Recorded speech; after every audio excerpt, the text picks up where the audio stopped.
Today, we're going to talk about why misinformation about trans and non-binary people is endangering lives and what allies must know right now.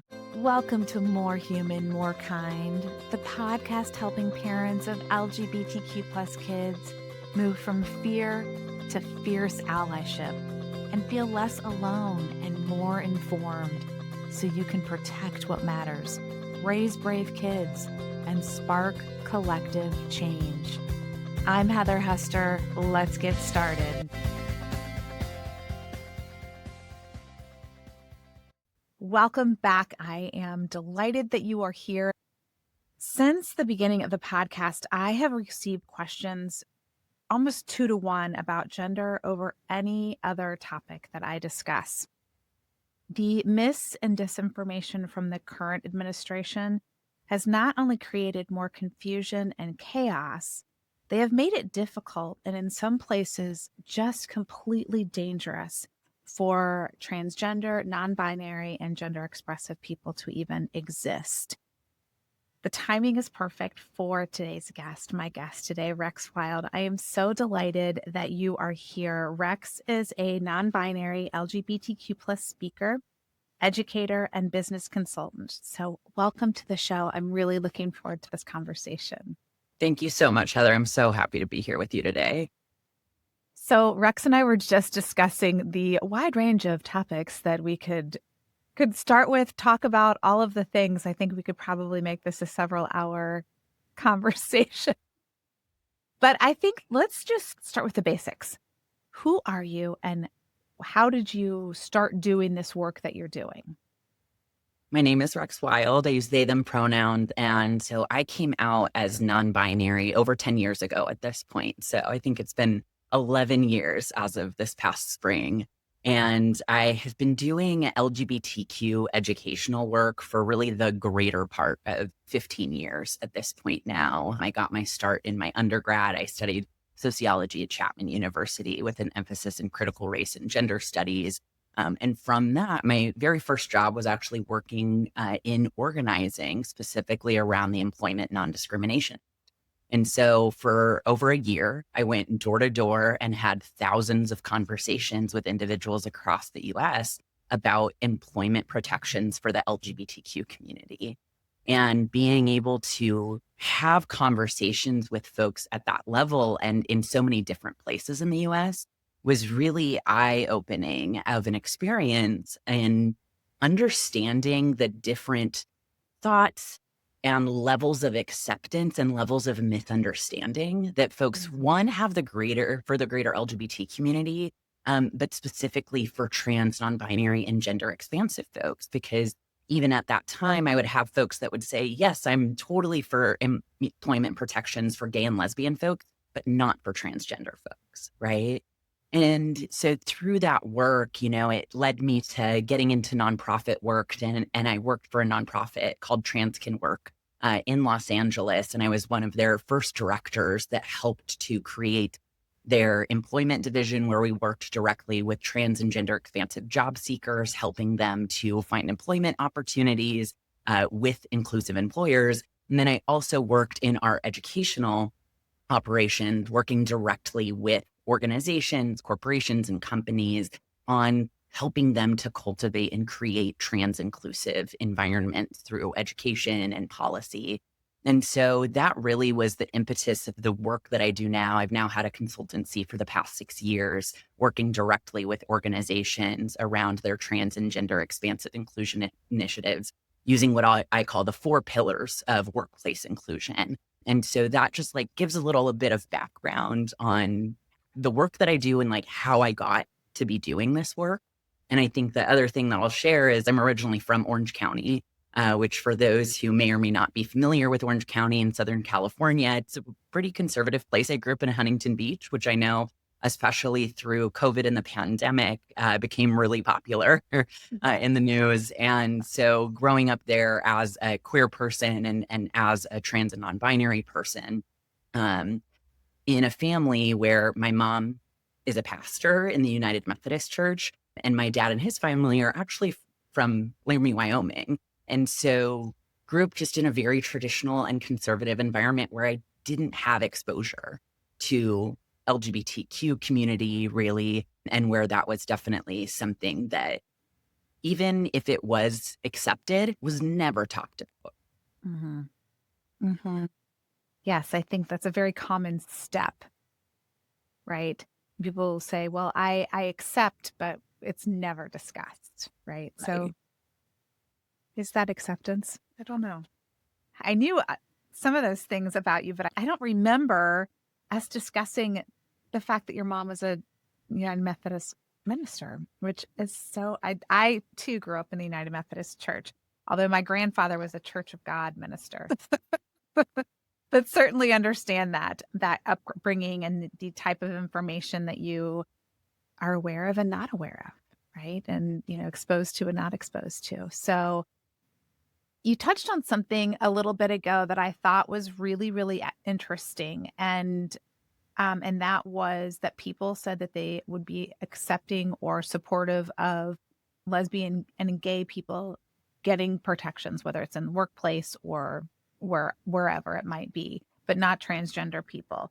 And I've heard people talk about that and compare it to 20, 30 years ago. The lesbian and gay community really was where the transgender community is today. What do you think of that comparison, and what can we do as people who are either parents of or allies of to help with that? I think it's really interesting because the political movement that we're seeing around the trans and gender expansive community really mirrors also what we did see 20, 30 years ago around the movement for marriage equality in Mhm. gay and lesbian community, especially. And the same tactics actually being used, right? This is going to hurt our children. This is not good for family values, et cetera, et cetera. And so it is really interesting to look at those political movements and the similarity in the conversation and tactics that are being used now. So I think it's a fair enough comparison. I do, I was so young 30 years ago, right? And so I wasn't as much a part of it, but I do remember in, I think, 2008 when we were looking at marriage equality and that not being passed at the time, and it being Mhm. such something that felt like a real blow. And so it's been interesting because right now what we're seeing is really since 2020, we've seen over 1,500 pieces of anti-trans legislation that has been proposed throughout state legislatures in the United States.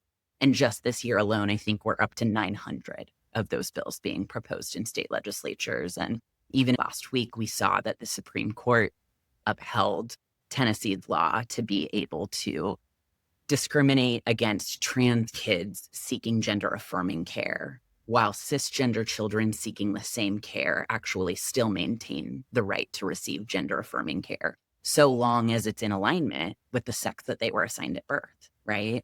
And so, for example, when we're talking about things like puberty blockers historically have been used on cis kids for what's called precocious puberty, right? So kids start puberty at way too early of an age, and so they get puberty blockers. And so even care like that right now would still be allowed for a cis child for precocious puberty, but is not going to be allowed for a trans kid, essentially, who has made the decision with their parents and their doctors that Right. that is the right decision so that they can have more time before puberty hits, right? And Right. so those are just some of the immediate things that we're seeing right now. And the thing that I think about in relating those two movements is the impact that it has on people's health. Because one of the things that marriage equality helps and allows for is the opportunity to be named a spouse when someone is in a hospital, right? And being Right. able to have the right then to go visit someone when they are sick or when they've gotten an accident or whatever the case may be. And so not having access to marriage impacts the ability to have your spouse with you Right. when those health circumstances happen. And now when we think about it here, this is talking about access to actually being able to get care, right? And access to actually being able to make decisions about your body. And so it's interesting because I do think that when we take a wide lens at this, that this has more implications around body autonomy and that it can have much more implications around body autonomy in the long run, not just for the transgender community, but absolutely for cisgender people and probably especially cisgender women. And so it is something that when we think about this, we have to think about this as an issue that impacts all of us, even if you're not transgender, right? Correct. And so when we're thinking about, okay, well, what does allyship mean? What does allyship look like? What if I'm the parent to a trans kid? I think allyship starts with that lens of, hey, this is all of our issue, actually. And we all need to come together on this, just as we do for the other issues that impact communities that we may or might not think of ourselves as being a part of, or that we might not specifically belong to. And so I think that allyship starts with that mindset of this is a human rights issue, actually. And like, I'm a human. So this matters to me. And this is my issue as well. There are so many things that we can say in terms of parenting that range from what if my child starts saying things that indicate that they might be trans or gender expansive, or that they might just be exploring their gender. And what does that mean? All of the way to, I know my kid is trans. What do I do in the current climate? And so I'm happy to explore both of those, and maybe we can start with the first, but I think so. I think that's a really good idea because those are the questions that are being asked. I think it's great to take a wide lens, acknowledge what's going on, but then what do I do? What do I do? So let's start with the first one. there are a lot of parents who, especially as we're getting more education around trans and gender expansive identities, something that I often refer to by TGX, the acronym trans and gender expansive. And that includes folks who are transgender, who are non-binary, who are genderqueer, gender expansive, et cetera. And so I have parents that'll come to me and they'll, I'll do a workshop presentation at an organization. And one of the things I think about is that within organizations, actually, while we think about the future of our workforce being incredibly gender diverse, right? When we think about the youth who are coming out, and we have, Williams Institute did a study where they showed that up to 27% of youth in California were identified as transgender or as gender nonconforming, meaning that the gender that they presented with was different than what was expected based on the sex that they were assigned at birth. 27%, almost a third. So thinking about that is really incredible. And to me, really does speak to the fact that our younger generations, they enter the workforce, are inherently going to create a much more gender diverse workforce than we've ever had before. Right. But thinking about who is in our workforce right now, yes, we have trans and gender expansive folks in our workforce. And we also have a ton of parents whose kids are coming out as trans or gender expansive, or who are exploring their genders. And so going to that question of, so what if my kid is starting to seem like they're exploring their gender? What if I have a kid that was assigned male at birth and they've started saying that they want to try on dresses? What do I do? And the first answer is let them. Gender exploration is a very normal part of child development. And that doesn't necessarily mean that your kid is trans or gender expansive specifically, but being able to have the opportunity for kids to explore those really appropriate impulses of wanting to try something else on, relating, perhaps to their mom or their dad a certain way, and then wanting to do what mom or dad or their non-binary parent is doing. All of those are incredibly normal things to do as a child. And the more that we allow children the opportunity to explore their interests, what they do or don't want to wear, what they like to eat or don't like to eat, the sport that they want to try, et cetera, the more that we actually help them build a very secure sense of self, because then they have that opportunity. And how many of us had the experience when we were growing up where we wanted to try soccer or try picking flowers or try baking or whatever it was. And someone said, no, you can't do that because you're a boy or you're a girl. And I definitely had that experience in so many ways. And in having experiences like that, where we tell children that they can't explore things because of their gender or because it's not allowed for some arbitrary reason, such as gender, we actually sever parts of them from exploring who they really are, right? Right. And so it's very interesting to me to think about that from the parent lens of allow your child to explore these things. Right. Right. Allow them to follow those natural, very appropriate impulses. And then in terms of actual gender identity, right, that will also be something that reveals itself. So just because your child wants to try one thing or another doesn't necessarily implicate their sexuality, their gender, etc. What's going to implicate that is when they start saying, hey, I'm actually a boy. Right. Can you treat me like a boy? When they start saying things like that, that's more of when you're going to see differentiation around gender identity specifically. And Mhm. so my recommendations, and I am not a child psychologist. I don't have a specialty, right, in working with children. So just to name that, but these are the things that I've learned from others who are leaders in that field. And that's the thing is finding those leaders that are in the field of specifically working with children around gender Mhm. exploration, right? If you are a parent and you're seeing things and you're uncertain and you're confused, finding resources that work for you is really what's important. And I came out as an adult to my mom. I was probably, 24 when I came out to her as trans and as non-binary. And while she was immediately accepting and had a very loving initial response, there was so much that she had to learn and unlearn around gender Right. in order for us to really be able to connect, in order for her to understand me, but also to respect me properly. I remember her saying something once along the lines of, couldn't you just be a man? Wouldn't it be easier to be a man? And I was like, well, I don't know if it would be easier, but like maybe. And also it's just not who I'm not a man. I'm non-binary. Right. Right. And so, but what she needed is one, she needed someone to help educate her just in Right. general. And so I had my sister, who was a very educated person on trans identities and trans issues, who really was able to sit with her on a regular basis and help educate her about what non-binary meant, how to use they and them pronouns, why do I want top surgery, things like Right. that. And so first having that educator is, I think, Mhm. really important, or having some source of education. Two, you need a support network.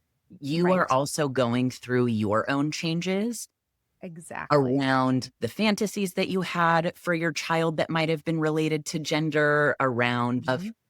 and I think that's something that happened for my mom, is she had never seen examples of a happy, well-adjusted trans person.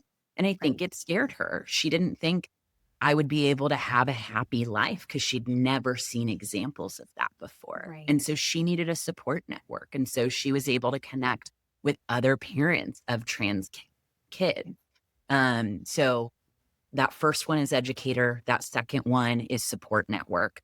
And then Mhm. I think that third one is also to work directly with a therapist or a professional. There are so many, I think, a growing amount of professionals out there, whether they are therapists or they're other types of practitioners in this realm, who Right. specifically work with parents of trans youth, or parents and families and trans youth, right? And maybe there's a fourth one actually, which is to be able to help seek out some of the representation of, like, there are so many. I mean, I love the trans community so much. It is so bright and vibrant, and there are so many incredibly just talented, passionate, and compassionate people doing amazing things Yeah. in this world. And so being able to just, like, not only have those examples for yourself, but also for your kids, right? To see what the possibilities are, because we all need those possibility models. Oh my goodness, 1,000%. And I think right now, especially, that's really, really important to highlight that and to just let people see, right? Because that's not what's shown in a lot of places. So I think that representation is so, so huge. Well, and if I What can just name really quickly, Heather, absolutely, yes. I think one of the things that's happening right now is that there are so many incredibly well-meaning people who might even think of them as LGBTQ inclusive in general, who are starting to hear the misinformation that's out there about Yes. the trans and gender expansive community. And that is also ringing this alarm for them of, hang on, I'm hearing these things about kids that are getting their body parts chopped off or whatever the really horrible rhetoric is that's just absolutely untrue and unfounded. Right. And it's interesting because just a couple weeks ago, the US Trans Survey came out. And so that is a major study that's done. This is their second round of doing this. They did one back in 2015, and the results from their 2022 study just came out. And this is a study that's by the US Center for Trans Equality alongside the Williams Institute of UCLA, which is the largest research body that does research around trans and gender expansive communities. Okay. And one of the things that they showed in the survey is I often talk to communities about the misinformation and what are some of the myths and misinformation that tend to be out there around the community. And I think one of the big ones right now is that trans people, once they transition, there are really high levels of regret rate, right? Right. When they transition genders, if they get surgery, if they have any form of gender affirming medical care, et cetera. And my first thought around that is there's much more to the experience of gender affirmation and of gender than just medical care. Some trans and gender expansive people, that's actually not an important thing to them in terms of being able to be affirmed in their gender. And then for others, it's an integral part of being affirmed in our genders, right? Right. And so Right. just to name that, there's first off a really broad range of like what it means to be affirmed in your gender and what that actually looks like.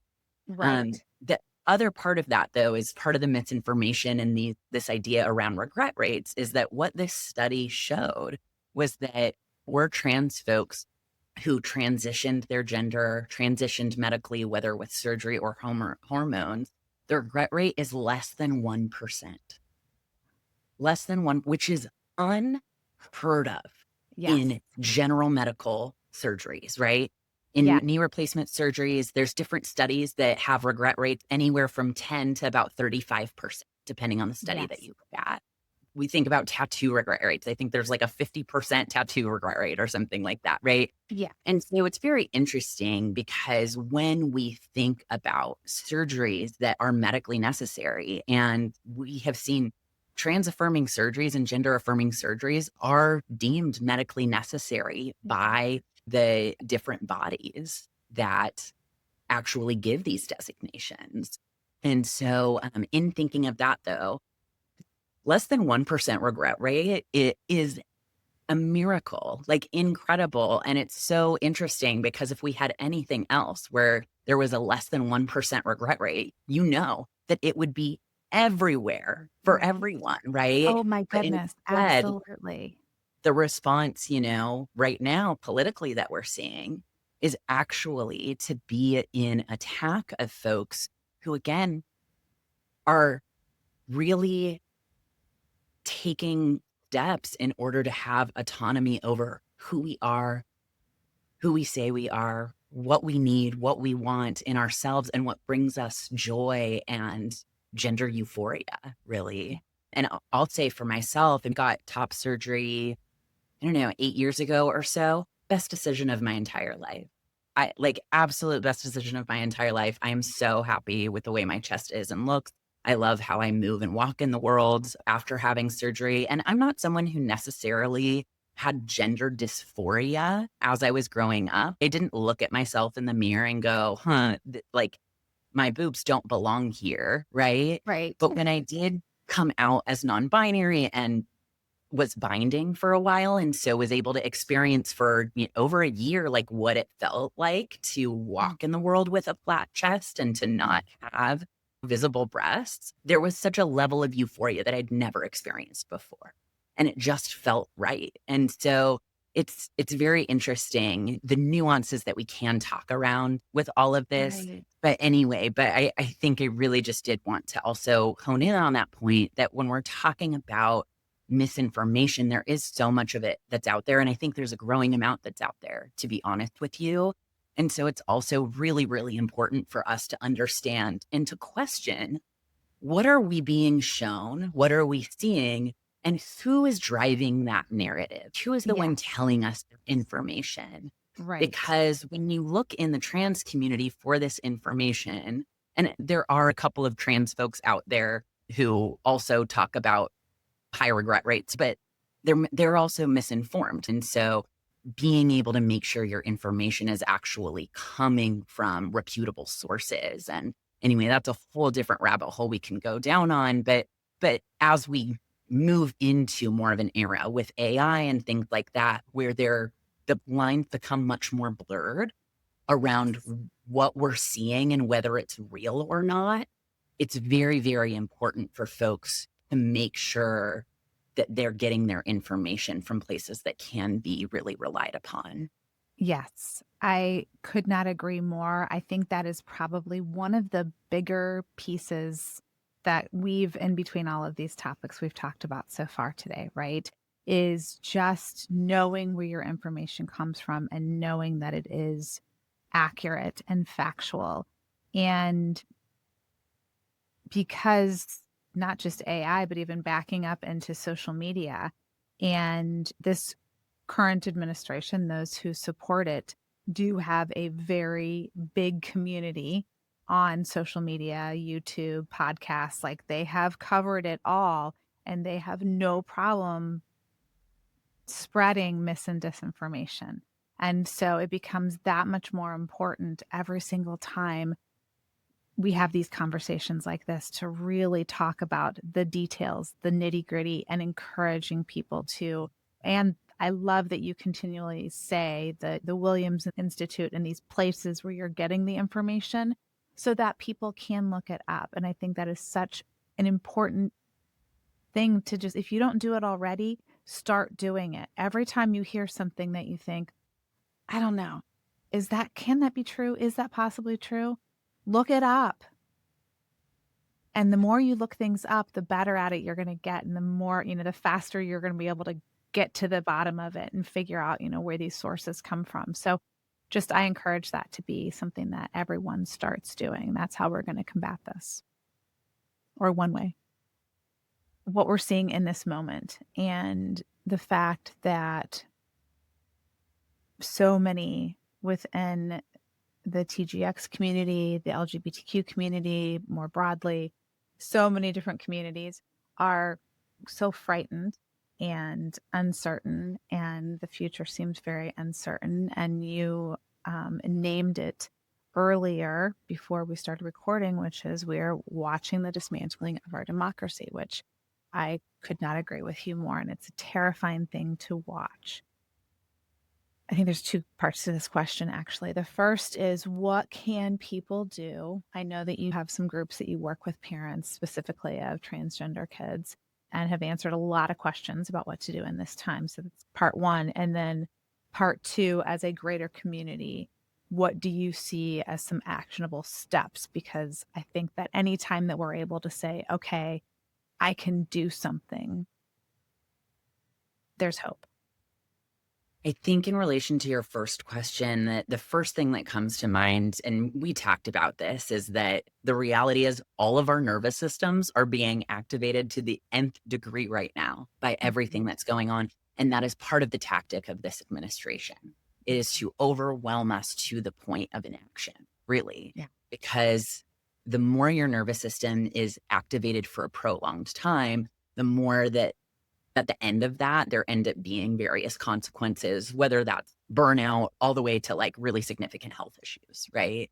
And so in thinking about that, I think one of the things that we have to do in general is every single one of us has to get really good at understanding and recognizing like when our nervous system is activated so that we can have better agency of like making decisions, not from a place of full activation, but from a place of agency and understanding not only the current climate, but also how we're reacting to the current climate, and then what is and is not in our control on the individual level, right?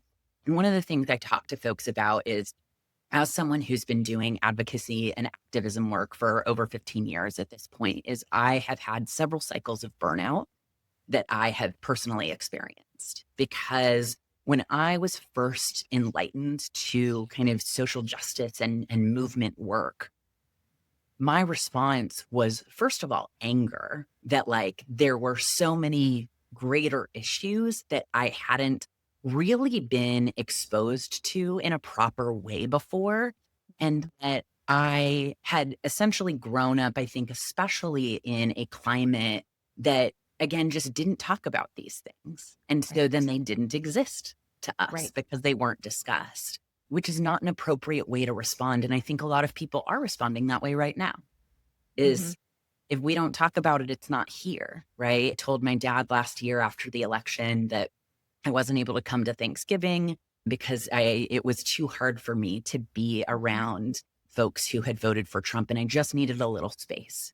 And I wasn't shameful about it. I try to keep an open line of conversation and communication with that side of the family, even knowing that we have very misaligned politics. His response to me was, well, we don't talk about politics at the dinner table.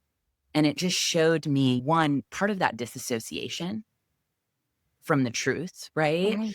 And also his inability to see that this doesn't affect me just in conversation. This affects my everyday life, actually, right? And so if we're able to first off, just like recognize that impact, I think that that's really important. But then going back to that idea of like burnout, we also don't want to burn ourselves out to the best of our ability, right? And so in thinking of that, if we can get to know our nervous system, to understand what our different activations look like. And so what that might mean is I think about like days where I become really irritable. And then I'm like, why am I really mad that, I don't know, there's lint on the floor here, like, but it's like sending me into a spiral, right? And that's like an indicator for me of, oh, hang on, what else is happening here? What is it that I need control so badly right now that like seeing one tiny piece of lint on the floor is like really upsetting to me right now? And so getting to know those signals in ourselves, and they're going to look different for everyone, but that's like one of my signals is like those tiny things setting me off. And then I know, oh, okay, hang on. I think I'm feeling really stressed. I'm feeling really activated. What is it today? Where does that live in my body? And what is that trying to tell me? Right. And so anyway, so just to like level set there of we all need to get to know our nervous systems. But then two is going back to this idea of burnout. When I first got involved in this work, I involved myself in everything. I was in my undergrad. I joined every single club, right? I would go to protests. I would write letters. I would show up at city council meetings. I was doing every single thing. And I think at one point I was getting like 4 hours of sleep, 6 hours of sleep, right? And thinking that was enough because I was trying to save the world all by myself is like essentially what the mindset was. And that's not sustainable. And actually, because I wasn't taking care of myself well at that time, it actually was in disservice to the things I was doing and to the relationships that I had with other people. Because if we think about, and I think we have to imagine, what is it that we want our society to look like? And what is it that we want our connections with each other to look like? For me, I want my connections to be kind and grounded, and for me to really get to know others and for them to really get to know me, and for us to resource share and to be there for each other when things are challenging, right? Or just when we need support or whatever those things are, right? And so if we think about like that for ourselves, like, what do I want my connections with others to look like? And then on a grander scale, what do I want my community to look like? What do I want this world to look like? I think then we can move from a greater space of understanding of then what are the steps then that we want to take in order to get there? being able to build community is incredibly important right now. Another resource that I'll offer folks is the book Mutual Aid by Dean Spade. In this book, he talks about the concepts of mutual aid and being able to be each other's resource in community with each other, and how that has looked throughout social movements. Because if there's anything we're seeing right now, it's that unfortunately, like, our government is not going to save us, but our communities, we can save us and we can save each other and we can Right. be there for each other. And we Right. can see how that's looked throughout history. And that means not always being directly in alignment with every single thing. Like, we're not going to agree on every single thing with one another. But if at the core, we allow human connection to drive our ability to show up and care for one another, that matters so much more. And that's actually more sustainable as a model. And get to know your nervous system, help yourself understand when you're activated and when you're not, and like get a conscious relationship going with that, right? So you can make different decisions. And then imagine, what do you want this world to look like? What do you want your connections to look like? And then from there, I think being able to show up in a sustainable way for yourself. And so in getting to the second question that you had of what does that actually look like? What are those actions, et cetera? Often in workshops that I do with folks, I ask them to choose to commit to one action that they're going to do for the next year. And Yeah. when you do that, so that might be, I'm going to join my local organization, right? And I'm going to show up for their events. I'm going to do what this organization tells me to do. Because there's so many wonderful organizations and organizers that have been here for very, very, very long time that know Right. this work well. And what they need is they need supporters and champions to show up and to be the person greeting people at meetings, or be the one that can help graphic design XYZ thing, or be the one to distribute flyers to XYZ neighborhood, right? There's so many different actual actions that we can all take. What's going to actually work for your life and your lifestyle? But Right. what is the one consistent action that you can take for the next year? And then committing to that, and like making a true commitment to that. And the thing is that I think part of the overwhelm that we've been seeing over this past 5 months, can't believe it's only been 5 months, I know. is that we're being bombarded with so much information. We're being bombarded with so many things about like this movement and that movement. And at the end of the day, all of these movements are interconnected with each other, right? Yeah. Trans rights is absolutely integrated with immigrants' rights, is absolutely integrated with women's rights, is absolutely integrated with disability rights, et cetera, et cetera. And so being able to choose that one thing you're going to do, and then know that it is absolutely interconnected to Right. every single other thing, to all of these other movements, and that we all need each other. And that we want to push all of these movements forward for human rights for everyone, right? So that's my recommendation to folks, is make one commitment that you can show up for the next year, and then just follow through on that commitment. I love that. That is amazing. Tell people how they can reach you, how they can find you. And then I will also put all of that in the show notes. Yeah, if you want to learn more, I would say the best way to look at more about my work and what I do is to go to my website. So that's Rex Wild, REXWILDE.com. The wild like Oscar Wilde, our queer icon. And so I go ahead and check out my website. And there's two different places that I'll recommend folks go. One is that I run an inclusion roundtable every other month. And that is specifically for leaders, especially organization leaders who are looking for more guidance on how to lead in their organizations from an inclusive lens. So it's a really wonderful group of folks. So feel free to join us in that. You can find that on my site, or my contact form and my LinkedIn are there as well. Amazing. Amazing. I am so grateful that we finally got to have this conversation. Thank you so, so much for being here. Yeah, thank you, Heather. This was wonderful. Wow, what an incredible conversation that was. I really enjoyed that, and I hope you did too. Here's what I want you to walk away with today. One, allyship begins with understanding and unlearning. Many well meaning parents and allies believe they are accepting yet still carry unconscious biases or misinformation, especially about trans and gender expansive identities. True allyship starts with a willingness to unlearn old narratives, seek accurate information, and view this as a shared human rights issue, not just someone else's fight. 2. Support, education, and representation are critical for parents. When a child begins to explore their gender identity, the best response is curiosity, openness, and support. Parents benefit profoundly from education, a solid support network, affirming professionals, and exposure to positive representation of trans and non-binary individuals. These tools will empower you to raise secure, joyful kids while healing your own fear and confusion.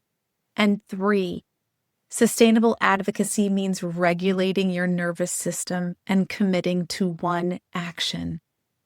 Overwhelm is a tactic used to paralyze us. To be effective allies, we must notice our own nervous system activation, slow down, and build habits that foster resilience. Rather than doing everything at once, choose one meaningful action to commit to for a year, something aligned with your capacity and your values. In this moment of fear, misinformation, and political hostility, allyship is both urgent and deeply personal. Whether you're parenting a TGX child, supporting a loved one, or simply showing up for justice, your voice and presence matter. Educate yourself, build community, join community, commit to one action, and above all, remember this is not just about trans rights. It's about human rights. The work of creating a more inclusive, loving world starts with each of us right here, right now. Thanks so much for being with me today. Remember that new episodes drop every Tuesday and Friday. And if this episode made you curious about what kind of ally you are, scroll down in your show notes to take a quick quiz to find out what your ally superpower is. Until next time, remember, you are not alone.